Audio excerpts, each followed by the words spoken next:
have that little bit of a leg up. But the reality is, we don't want to sell anything fake here. No matter what, Chiefs should be the favorites. They should be walking out with this win. Well, yeah, and I think the other thing as well is I don't believe going into this the Chiefs would not be prepared. Like, as we sort of mentioned, like, they are not a team that are coming in, for example, with like low expectations. They've got a coach in Yam who's someone who has been around the Australian scene for a long time. Even if you don't know much about a sort of oceanic Counter-Strike, you're going to know who Yam is. Like, if you don't, then you probably live under a rock.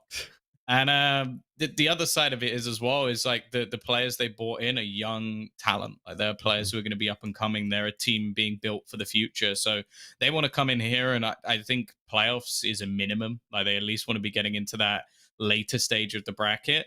And they're not going to do that without a decent map pool. So if they've got both Nuke and Vertigo on lock, then there could be some exciting upsets, especially as we sort of talk about how a lot of teams that sort of lean towards the Infernos, the Mirages, the Dust 2s. Either way, Mitch, we're into the pistol. Yeah, we're getting going nice and early. No delays on this one, and no delay for the action. Already, Mako getting up in the grill of Chiefs, and they've got a double opening. Moving in towards the A site, they've got it completely open for the taking. Nice shot by Vexite to at least pull back something, and that's K-Star drop. They're going one by one, Tom. They're giving the opportunities to the USPs to pull this all the way back, and at least a return by Calamari, as you love him being called. Oh, look at this by Soju. He's so aggressive. Oh, it's risky and it doesn't pay off. Zeph now, the only one remaining, needs to hit some tasty taps and he'll get one, but that is all. So Mako Shark again. They're going to start things off strong. The thing is here, it's a weird one because obviously this is Mako's map choice. So I'm going to again make the assumption that that means Chief got to choose the side. If anything, this is one of the maps where I'd lean it still to the T side. Like, I think there's a lot to be done with the T side strats, especially with this A side being such a good opportunity to get bomb plant, to get after plant positions. I still think that there's a lot of work that can be done on the T side. And for Mako, as said, when it came to both sort of maps that we've just, like the one we witnessed and the one I saw yesterday, their T side was something I was more impressed with because they were able to gather up as a unit. They seem to have good strategies, good team synergy. Zeph here, he's managed to get a Galil very early into this round. How did he get... How did he get that Galil? I don't quite know. He's caught Exerts off guard, evidently. With that, with that early I'm weapon. so confused. No one was dead, were they? Exerts was, like yeah. I thought he killed him with the... Oh, did he just dink up someone else? Maybe I'm just confused. I think I've gone senile in the fact that I've just watched that first map and casted it mostly alone. It's I've lost my mind, Mitch. Maybe you just take it from here. He's just spawned in a Galil. Just started running at people like, I've got an auto sniper on the pistol round. Let's go, boys. Well, hopefully, I mean, that would be one thing. We've had the coach cheating, but hell, if we're getting SV underscore cheats, let's roll with that. Mako, though, they're pulling it all the way back. They might have gifted a weapon over to their opponents, and here it comes through to save the day. Zeph with one on range versus the AK. What? He gets away with it and comes through with more. A 4K for Zeph, and a ridiculous turn of events for Mako, losing out on the second round. Oh, man. So when we actually look at the stats for this map, Tom, it's 52% of the terrorist side rounds are won out. So it is slightly T-sided, definitely. And especially considering it's their opponent's pick, I think they've given Mako a real lifeline by allowing Mako to start in the T-side. But, yeah, look, answering back on the second round, well, that's one way to make a statement. Yeah, that all came off the back of, like, Zertz losing himself the Galil, like making more of a solo play. I was giving them credit for like how they play as a unit a lot of the time, and instead he was sort of lurking. And as I said, there's been times where even though again, like, he's the person you expect to unnecessarily frag the more supportive role, if you're giving up a gun that ends up losing you a round, that's a bit much. That's a little bit too much of an oversight on an individual basis. This one already looking pretty bleak. They do have the Deagle on Callum, and he's someone who was at least sort of a shining light in the last map. Him and Jimmy, I think at least showed up. We didn't necessarily see the best from K-Star, who was at least statistically the person we expected to coming into the event. Not quite getting off to that hot start. But Nuke can be a pretty tough map for an Orpha, so I'll forgive him on that one. This is going quite well, though. Jimmy at least manages to get one. He's stuck in the corner. The MP9, definitely not the ideal weapon to try and get something done here. 45 seconds left, and still the bomb in his hands. He doesn't expect his opponent, Soju, to come in from behind. It's like a horror movie. He turns around, gets a jump scare. 2-1. That's how I feel when I come up the stairs at night, you know, when you turn the light off. You still do that, Tom? When you run. No, you gotta run. You gotta run between the rooms. I live in I don't have stairs. Well, true. So that doesn't really work for me. Like, if I'm just expecting people to be around my apartment, that would be a bit weird. But, you know, I think it's when, like, when I'm home alone, I still have those moments where I'll, like, go and be like, did I close the front door? Oh, and no. then, like, 10 minutes later, I'll be like, but did I now just, like, somehow unclose it? and then just, like, I'll walk back to him and be like, nope, still closed. And then, and then just be like, okay, I'm going to go to bed now. I'm losing it. Yeah. Well, as we slowly decay into madness, Soju's just picked up a little bit of cash. He's got his farming clothes on. He's out there. He's reaping the rewards of the weapon he's invested into. 7.7k built up coming into round number 5. Not too shabby, Tom. I'll take that. Nice. That's not a bad position to be in, and especially when they can play this one as a bit of a bonus round because of how much money they've already managed to build up. This is like the worst position really for Mako. They win the pistol, you're like, okay, this is the chance. They come close in like even some of the force buys they had after that. But realistically, you've still given the best start possible. And Vexite, I'm loving watching him play so far. As I said, he's the youngster. He's the sort of rookie, the new kid on the block that we haven't really got to see play too much with this roster because of the provisions that have been put in place that means he can't necessarily play. And he's playing super aggressive. Like, he's getting up in their faces. These are people that maybe he should, well, consider respecting a little bit more, but he doesn't care. And I like that. It's almost like the loose cannon within this Chiefs roster, and he's getting away with far too much so far.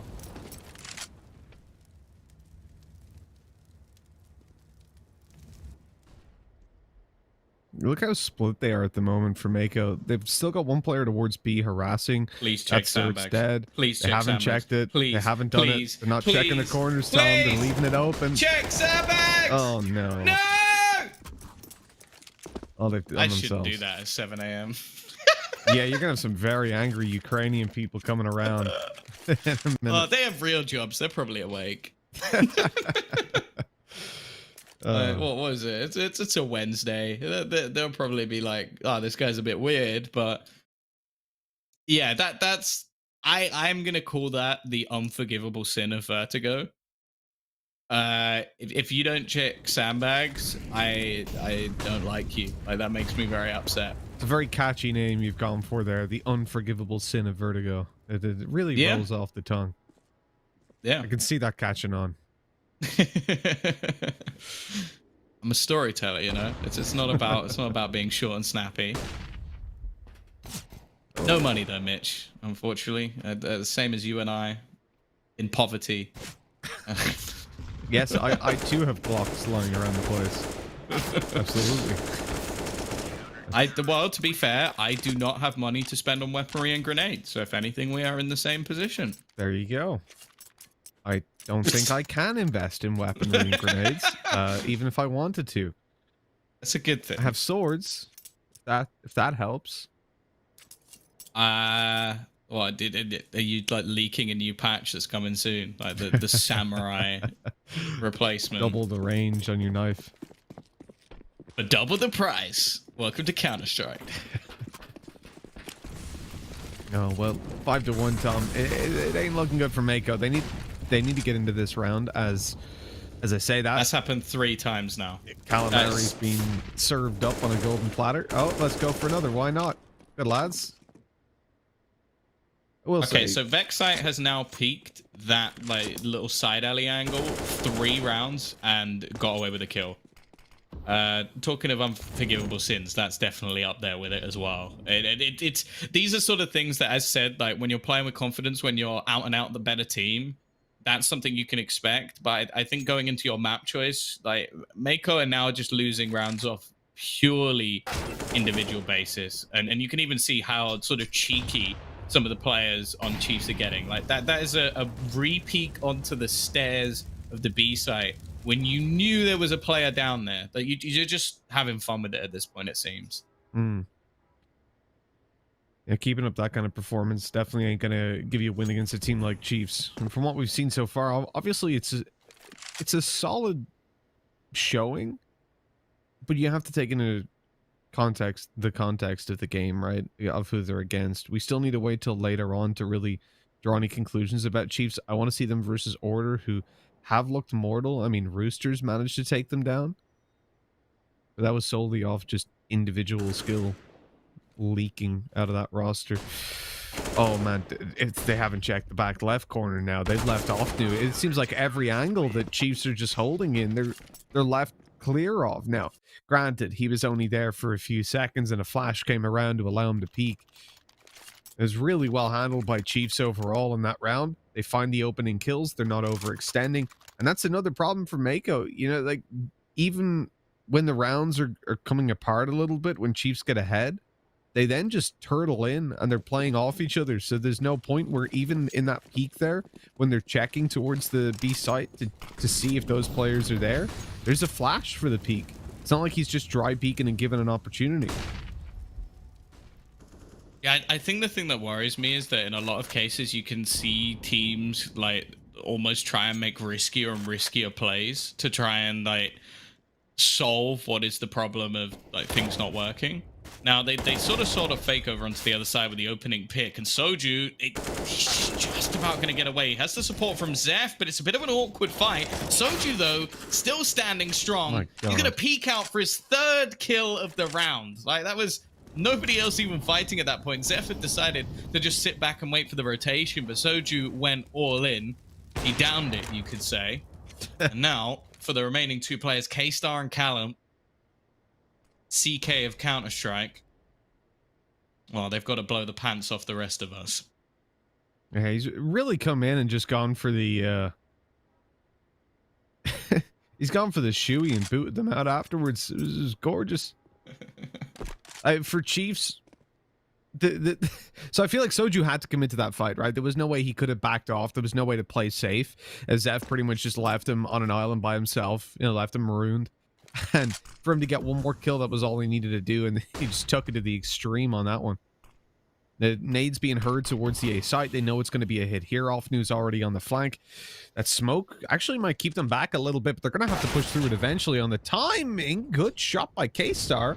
Zeph is low HP. This could really spiral out of control. He might want to wait for the flank to come through. He's not going to be able to deny the bomb, and this is dangerous now. Going for the head peek angle, just delaying as long as he can, allowing off new to come up behind. Those steps should be heard by now, surely. Hello? Well, they definitely heard the gunshots. This 1v2 just became a whole lot more difficult.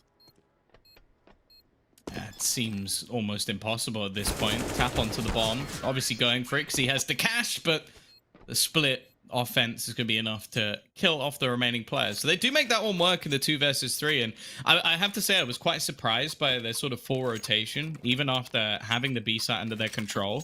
They're getting themselves into a better after-plant position.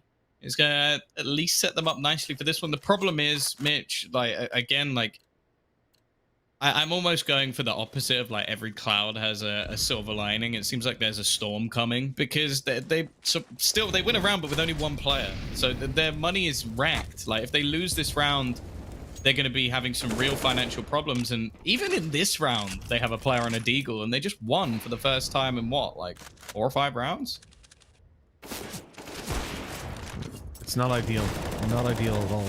Like, oh man, for Offnu to just go swinging back out there and find another, I feel like it really underlines where Chiefs are at the moment. Like, they are playing so confident. And now it's time for that typical just turtling in, not giving away the opportunities. I see APOC just shifting forward with that operator. Or operator? Where am I at? I'm in Valorant at the moment, Tom, with the op. And happens. It happens. It's been a little bit too much recently. I don't think I've heard someone do it the other way around. Yeah, I'm doing it now. I've heard the word bomb said a million times in Valorant, and oh yeah, I'm not going to be calling it the spike. Don't worry about that. yeah, that one might be a little bit too much, but here we go. It's already a 2 versus 4. I said there seemed to be a storm coming, and it looks like the leader of that storm is Apoc. 2 kills already off the back of the AWP. Push coming into the site. They do manage to get Vexite, but that is all. A complete reset straight away for the side of Mako Shark. Of course, no winner is punishing as it used to be, but even still, they're not going to have enough money to invest into this round, and Chiefs are looking stellar on their CT side of Vertigo. Do you know what OP stands for, Tom? AWP. Yeah, do you know what AWP stands for? I don't. It's Arctic Warfare Police, apparently. I remember looking it up before. It's like, it's just because it's a law enforcement series of the rifle. There you go. And it's not used on any snow maps in CSGO. Bring back Sub-Zero.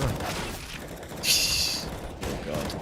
Nice shot from Callum. Of course, this is a round where they only have pistols available to them, and well, realistically, they shouldn't be getting much done, but they have brought it into a 2-on-2. There's some weaponry to be found. Unfortunately, the rotation is so fast from Chiefs. Jimmy, though, I mentioned him as someone who could step up. He's found 2. There's only 1 more to go, but it's Vexite, the youngster, looking to try and make his mark once again.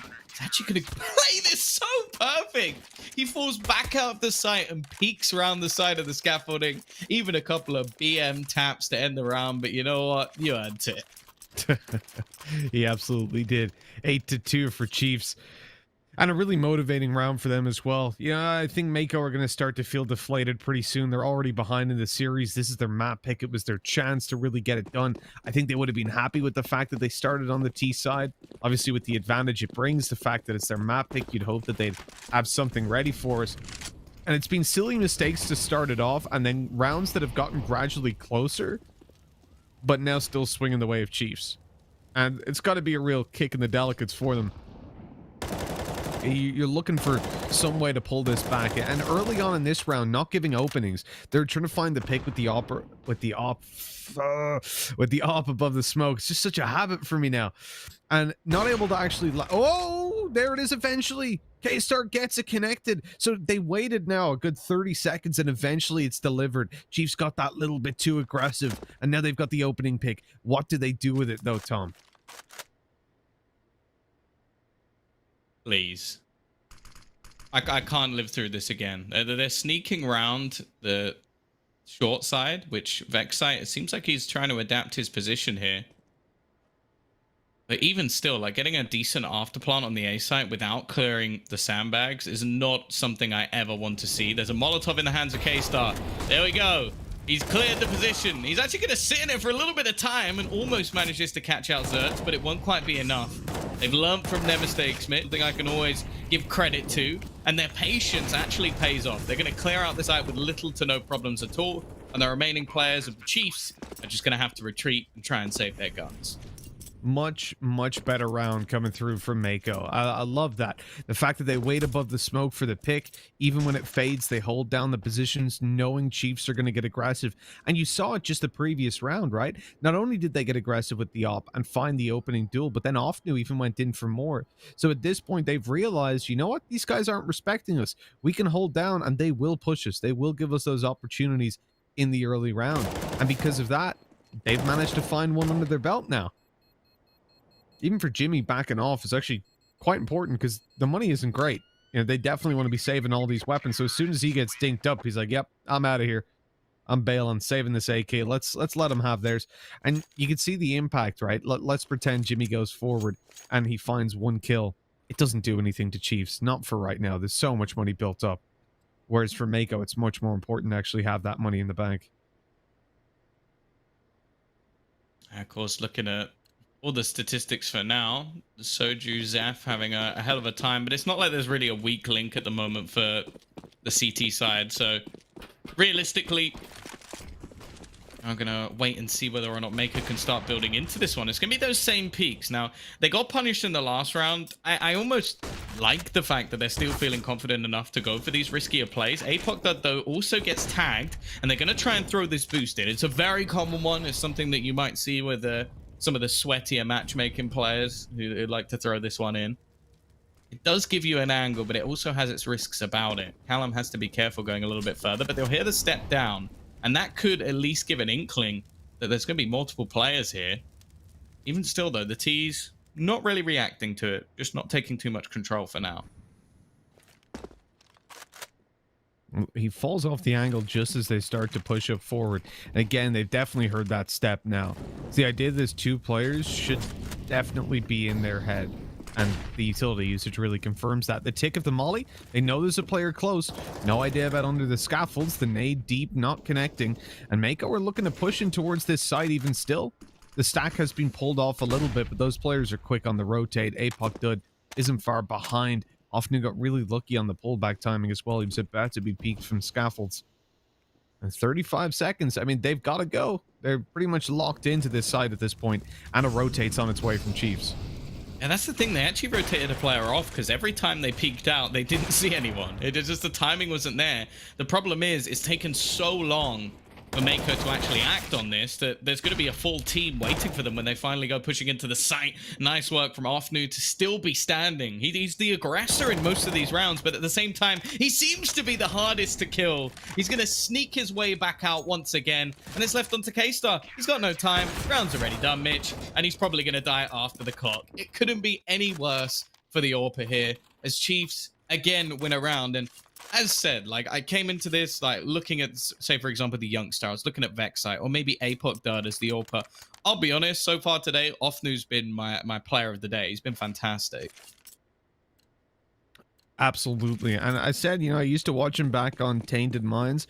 He was really enjoyable to watch back then, but I feel like he's definitely stepped up his game significantly ever since back in those MDL days. His Chiefs lineup looking good in their opening match as a full 5-man anyways. And on 9-3, it's hard to imagine things spiraling out of control because the way they've been playing now, I feel like the T side is scary. You know, it's not where Mako want to be. Mako's CT has been rough. Chiefs are dominating. Look at Ofnu. What's he going to be able to do when he's on the attacking side and he's able to actually come through with more of those individual plays? Oh, Zeph is not having a good time at all there. He's just been dinked out of this universe. But Jimmy, well, he didn't quite know where that smoke was. Yeah, that looked like almost an easy entry into the B side. Instead, don't face your back to the opponent. Not something I necessarily thought I'd have to say. Obviously, the plan was to try and get a flash through. Zertz, though, has managed to sort of lurk his way through mid, finding some space. Again, not really having the best of matches, struggling a bit in the fragging department, but he's found an impactful one here. It's given some space, and APOC Dud is now going to be the lone defender, completely surrounded with the AWP in hand. They're not actually pressuring him too heavily, though. The flashbangs, though, are really good, but he still nails the shot, at least taking one for his troubles. Zertz has to try and rotate in, but they expect him at this point. It's too little too late. And I feel like the lurk didn't really play as much of an impact as it should have done. K-Star to try and save them here, and he's not going to be able to do anything. Again, it's a dominating first half on arguably the less favored side of the map for Chiefs, and for Mako Shark, well, it's looking like it's gonna be a rough day at the office. Yeah, I can't really disagree with that. I think the scoreline is fully with you. After that opening duel, everything going their way, really. They're holding for the push on ramp. They lose that fight, as we just saw there in the replay. Obviously, we caught Jimmy going through the smoke and not really having a clue where he was. It was like Alice in Wonderland. He was just falling down the rabbit hole. And at this point, I don't really see any positive takeaways from Mako. You know, you mentioned their CT side might be a little bit easier to handle here, and I think I'm inclined to agree with you definitely than over on Nuke. There's a lot less pressure, certainly on the rotates and map coverage, which has been their main issue. But my God, they're just being torn apart, and it's not that they're being locked out of rounds either. It's the fact that they're opening rounds and that Chiefs are just playing a very loose, very aggressive style towards these opening battles. I mean, the first 6 or so rounds, you saw Chiefs be quite tight. right? They'd go in for opening duels, then they would just sit back and they'd allow Mako to come to them, not giving them any opportunities to come back in. The opportunities now have been there a million times over for Mako to come through with a round win. If anything, it's looked favorable the majority of the time. I love it. Puck just runs through a smoke with the NMVP. I want to point out again, how is Ofnu alive? Like, I don't understand how he managed to survive in that position. He was completely blind in a corner. Okay, Callum. This is now possible. Ofnu so low on health. Bomb is dropped. 30 seconds. He spots out his opponent, but again, he just seems to be a survivor. How? How did he survive? No, he has something like... I don't even understand. He's part of the Matrix. Like, he just dodging bullets. Like, he was stuck in the corner that we can see on screen now for like a good 20 seconds down on 12 HP. He just wide peeks at the end and headshots his opponent. I hope we get to see, like, how? Like, he's just sat in this corner being sprayed at. That makes absolutely no sense. And wow. This man is either the luckiest man alive or he has some strats that I don't know about. He's just, honestly, on repeat, he's got Titanium playing in the background. Like, look, what? What is this? He's just peeked ramp again. How many times has this man pushed ramp? And Mako are holding for it. They were watching for him to peek, and he killed 3 people. How has he done that? That's ridiculous. Like, he's got 18 kills now. And the thing is, those 18 kills have come off the back of just sheer madness. Look at this. What are you doing? You're looking at him. There were 3 players who were assigned to watching that angle, and one that wide swung with his back turned. Like, what? Tom, what's happening? But that's the thing. I feel like if you look at someone like Vexite, you've just got to kind of go, how are you this lucky? Like, because he's been doing similar things. He's 9 and 9. That's about right. You get a kill, you die. That's how it should be. But then Ofnu's probably been the most aggressive player. As said, he's the one who goes searching for information. He's the one who takes risks. And he's 18 and 8. Like, that doesn't make any sense. Like, they should be punishing him more. But I don't even want to blame Mako too much. I just think that this man has some BS going on that we can't deal with. Nonetheless, they now go on to the T side. As said, like, I would almost expect more rounds most of the time on the T side, so this is a real worry. And for Mako, their T sides have been better from what I've seen so far from them, so I am definitely worried for them. They're going to need the second pistol for sure, and Callum doing his best to hold on, but again, it's just a fast play in towards this B site and after plant on a site that, well, a lot of the time is completely negated because it is the tougher to take. That's why you normally go towards A. Instead, they now have 4 players looking to try and defend it. And it's so rough for the CTs to try and get back into this one. They've at least got the opening pick. But like, look at this swing by Vexite. If that doesn't just scream confidence at you, I don't know what does. Like, you can't expect that if you're Mako. You've got 3 players there on the angle, ready to go. And this mad, just lunatic swings through, rattling off block shots like a madman. What can you do? Like, what? Like, look at that. Look at, how does he not die here? 2 players looking at him, and he just keeps going. It's insane. Well, this is a very different second round buy to what we saw in the first map. The first map, they went for 4 rifles. Now they've gone for 4 SMGs. Looking to try and farm up some cash. Obviously, on this map, there's a lot more close-knit angles, utility to take control, whereas we can talk about Nuke having that sort of massive outside area with plenty of ranged battles. You got to just be crying at this point if you're Zilla. He just pushes the smoke, finds that opening pick. The rest of the team actually going to rotate in to try and support, as they're now just going to try and use the numbers advantage to gain themselves those extra frags. The flank is not a bad position from the CT side, but if they do get this going, it needs to be quick. And instead, they've actually gone rotating all the way back, what looks like even to the B side. So they're not going to have anybody here as the push actually comes in. It's going to take them such a long time. I'm quite surprised by that decision. Like, you're already in a round where you're unlikely to win it. Take some risks. Do something a little bit more aggressive, because rotating that far around when they already have the ramp, you were never going to be there in time. Yeah, I agree. Definitely trying to take that risk and come in for the flank play could have been the call, but I mean, really, I don't think it would have made much of a difference. You see that Mako just went through on that one with, again, sheer confidence. It didn't work out in all their fights. Zilla got wrecked on that one as well, because that was a gap that had only just emerged. Uh, his teammates were watching on short the whole time, and as they fell back, then Zilla was like exposed for 2 seconds from that angle, which is exactly the timing on the push. Oh no, they've stacked it as well, Tom. My heart goes out. They're doing the right thing. They're making the right read, but it's just a full fight. Oh no, they pulled a knife out. For God's sake, that's just unnecessary. I don't even know what you could call that. Like, you talk about rubbing salt in the wounds. I feel like that's like rubbing chili powder in the wounds. Like, they're already dead. Come on, like, you didn't need to do that. Yeah, it's like just get the like ghost chili pepper out and just start lathering it in. Like, they're already hurting enough, guys. You didn't need to knife them to make it 15-3. Mako, but again, like, the good with the bad, right? You got to talk about Mako Shark definitely haven't performed, but at the same time, this Chiefs roster is looking good. Even just on an individual level, I'm impressed with how they're playing.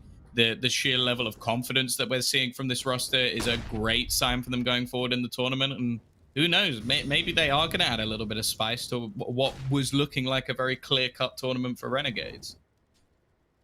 Maybe, yeah. Look, one can only hope. Honestly, we come in and we say, oh, Renegades order, these are the only ones you got to worry about. And in terms of more points, it still does seem quite likely. Again, they just need to make top 4. But I'm all down to see a team like this challenge. That's exactly what we want. We want competition. We want close games and close tournaments from the get-go. And sure, the major run, realistically, I think Chiefs are understanding that that's not likely to go their way. But as we said, it's all about practice, right? It's all about getting that, testing your lineup, making sure that what you're already planning to do is actually worthwhile. And obviously earning a couple bucks along the way. Well, 40 seconds left. Now going to see Soju getting the entry in. Just looking for the afterplant position. Already looking like a rough situation for the CT side as the Molotovs will force them back, and in a retake, they really don't have much to play with. In fact, it doesn't even look like they have a kit available to them either. So it's one smoke, one flashbang, and, well, now 4 players to find. Maybe a little bit over-aggressive from APOC Dud. It does seem like they're having fun, and, well, maybe he knew this was coming. Soju with 1, looking for a second. It's a bit dicey, and actually it doesn't go his way. It's left all on to Zeph now. A 4th round looking likely, but there's the spray. What is that from Zeph? What a way to close out this match, and dear Lord, what a dominating performance from the side of Chiefs. That was far too easy for their own good.